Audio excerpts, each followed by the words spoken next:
చంద్రబాబును ఎమ్మెల్యే దగ్గుపాటి ప్రసాద్ కలిశారు. ఈ భేటీలో ప్రసాద్ పై చంద్రబాబు ఆగ్రహం వ్యక్తం చేశారు. తీరు మార్చుకోవాలని ఎమ్మెల్యే దగ్గుపాటి సీఎం చంద్రబాబును హెచ్చరించారు. ఇప్పటికైనా పద్ధతి మార్చుకోవాలని సూచించారు. ఇటీవల సీఎంను కలిసిన అనంతపురం అధ్యాపకులు సైతం ఎమ్మెల్యే దగ్గుపాటి వేధింపులపై ఫిర్యాదు చేశారు. ఈ ఫిర్యాదులపై దగ్గుపాటికి చంద్రబాబు సీరియస్ గా వార్నింగ్ ఇచ్చారు. పద్ధతి మార్చుకోవాలని హెచ్చరించారు. ప్రజలను ఇబ్బంది పెట్టకుండా వారి సమస్య పరిష్కరించాలని సూచించారు.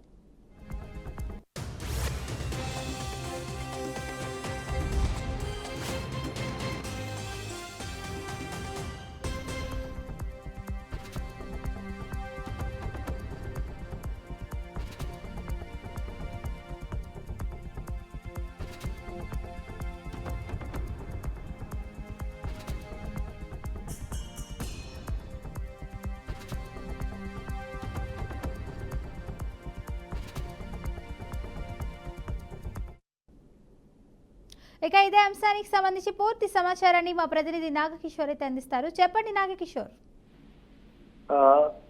ఫాతిమా, ఈరోజు ప్రధానంగా చూసుకున్నట్లయితే ఏపీ కేబినెట్ భేటీ ముగిసిన అనంతరం తాజా రాజకీయ పరిణామాలపై మంత్రులతో పాటు ఎమ్మెల్యేలతో కూడా సీఎం ప్రత్యేకంగా సమావేశం అయ్యారు.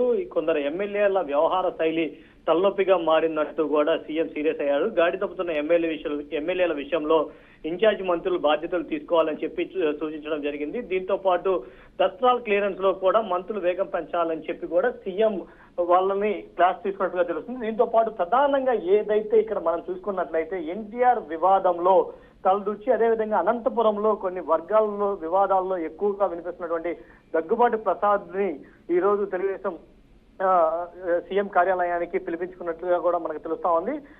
ఆయన పిలిపించుకొని సీఎం నేరుగా అతనితోటి మాట్లాడుతా ప్రవర్తన కానీ తీరు కానీ మార్చుకోకపోతే చాలా తీవ్ర పరిణామాలు ఉంటాయి అంటూ కూడా హెచ్చరించారు. అదేవిధంగా ఆయన్ని ఇక నుంచి ఎటువంటి గొడవల్లో కూడా ఇన్వాల్వ్ అవ్వద్దంటూ కూడా హెచ్చరించడం జరిగింది. జూనియర్ ఎన్టీఆర్ వివాదం గత వారం రోజుల నుంచి కూడా ఆంధ్రప్రదేశ్ లో హాట్ టాపిక్ గా మారింది. ఆయన వేరే టీఎన్ఎస్ఎఫ్ అధ్యక్షుడితో మాట్లాడుతున్న సంభాషణలో లోకేష్ ను పొగుడుతా ఎన్టీఆర్ ని కించపరిచినట్లుగా కూడా మాట్లాడారు. ఈ వ్యవహారంతో జూనియర్ ఫ్యాన్స్ అందరూ కూడా ఆగ్రహం వ్యక్తం చేస్తా ఎక్కడికక్కడ కట్అవుట్లు కానీ ఫ్లెక్సీలు కానీ చింపుతా బహిరంగ క్షమాపణలు చెప్పాలంటూ దగ్గుబాటి వెంకటేశ్వర ప్రసాద్ మీద తీవ్రమైనటువంటి విమర్శలు చేశారు. సో ఈ నేపథ్యంలోనే ఆయనకి క్లాస్ తీసుకుంటారు, కమిటీ వేశారు, దాని మీద చర్చిస్తారని చెప్పి కూడా ఊహాగానాలు వస్తున్నాయి. ఈ నేపథ్యంలో వాటన్నిటికీ చెక్ పెడుతూ ముఖ్యమంత్రి స్వయంగా ఈ రోజు దగ్గుబాటి వెంకటేశ్వర ప్రసాద్ తోటి మాట్లాడడం జరిగింది. ఆయన తీరును కూడా ఆక్షేపించి సీరియస్ గా కూడా క్లాస్ తీసుకున్నట్లుగా కూడా తెలుస్తా ఉంది. Fatima, right, thank you Nagakishore.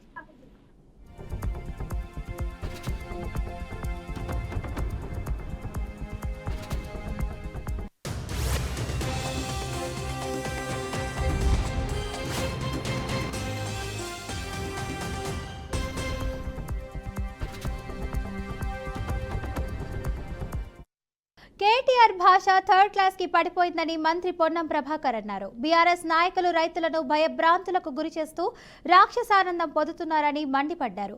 తెలంగాణ ప్రజాపాలన ప్రభుత్వం రైతుల సంక్షేమానికి కట్టుబడి ఉంటుందని అన్నారు. కొంతమంది కృత్రిమ కొరత సృష్టించే ప్రయత్నం చేస్తున్నారని చెప్పారు. ఎరువులు రాష్ట్ర ప్రభుత్వంకి సంబంధించిన అంశం కాదని రైతులు గమనించాలని పొన్నం కోరారు. ఆయన 10 సంవత్సరాల మంత్రి. యూరియా తెలంగాణ ప్రభుత్వం నుంచి తయారు కాదు, యూరియా కేంద్ర ప్రభుత్వం ఆధీనంలో ఉన్నటువంటి మాట. ఇది ఉమ్మడి జాబితాలో ఉన్నటువంటిది కూడా కాదు, ఫెడరల్ సిస్టంలో. ఇది పూర్తిగా కేంద్ర రసాయనాల వ్యవహారాల శాఖ మంత్రి ఉంటాడు, రాష్ట్రాలలో ఉండరు. దీని పంపిణీ అంతా కూడా fertiliser government of India secretary online ద్వారా చేస్తూ ఉన్నాడు. ఈ సందర్భంలో తెలంగాణకు వివక్షపూరితంగా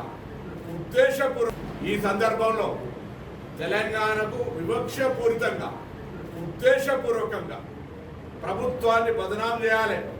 ప్రభుత్వం ఒకవైపు ఉచిత మహిళలకు బస్సు, 200 యూనిట్ల ఉచిత విద్యుత్తు, ఆరోగ్యశ్రీ 5 నుంచి 10 లక్షల రూపాయలు, 3,500 ఇందిరమ్మ ఇండ్లు నియోజకవర్గానికి, రేషన్ కార్డులు, సన్న బియ్యం, 9 రోజుల్లోనే 9,000 రైతు భరోసా, 60,000 ఉద్యోగాలు, విద్యార్థుల పిల్లలకు పెంచడం, అనేకమైనటువంటి కార్యక్రమాలు ఇచ్చే సందర్భంలో వాళ్ళకు ఉనికి లేక రైతాంగాన్ని నమస్తే తెలంగాణ పేపర్ ఎజెండా పెట్టుకొని టీఆర్ఎస్ నాయకులు యూరియా ఎవరిస్తే వాళ్ళకు ఓటేస్తారట. ఆయన 10 సంవత్సరాలు మంత్రి. యూరియా తెలంగాణ ప్రభుత్వం నుంచి తయారు కాదు. యూరియా విశాఖ జిల్లా గాజువాకకు చెందిన వైసీపీ సిఈసి మాజీ సభ్యుడు దామ సుబ్బారావు పార్టీకి రాజీనామా చేశారు. 15 ఏళ్లుగా పార్టీ కోసం శ్రమించినా గుర్తింపు లభించలేదని, ఆర్థికంగా నేతలు వాడుకున్నారని ఆరోపించారు. విజయసాయిరెడ్డి 2 కోట్లు, మాజీ ఎమ్మెల్యే నాగిరెడ్డి 50 లక్షలు తీసుకొని డిప్యూటీ మేయర్ పదవి ఇస్తామని మోసం చేశారని దామ విమర్శించారు. కమ్మ సామాజిక వర్గం అన్న కారణంతో చిన్నచూపు చూశారని ఆవేదన వ్యక్తం చేశారు. తాను వ్యాపారాలు మానుకొని పార్టీ కోసం పనిచేశారని, ఆయన పట్టించుకోలేదని ఆవేదన వ్యక్తం చేశారు. అయితే మాజీ సీఎం జగన్ తనను ఆదరించని నాయకులకు కృతజ్ఞతలు తెలిపారు.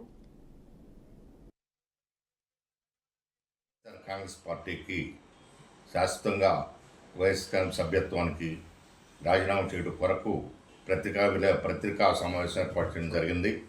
దాదాపుగా 15 సంవత్సరాలుగా నేను వైఎస్ఆర్ కాంగ్రెస్ పార్టీలో ఓన్లీ పార్టీ పదవులు సిఈసి మెంబర్, రాష్ట్ర అడిషనల్ సెక్రటరీ, జిల్లా వైస్ ప్రెసిడెంట్ నిర్వహించడం జరిగింది. నా దగ్గర దాదాపుగా సాయిరెడ్డి 2 కోట్ల డబ్బులు తీసుకొని, అలానే ఇక్కడ లోకల్ ఎమ్మెల్యే నా దగ్గర 50 లక్షలు తీసుకొని నన్ను ఓడించి నా ప్రత్యర్థికి కమ్మ సామాజిక డైరెక్టర్ ఇవ్వటం నిజంగా నాకు ఆశ్చర్యం కలిగించింది.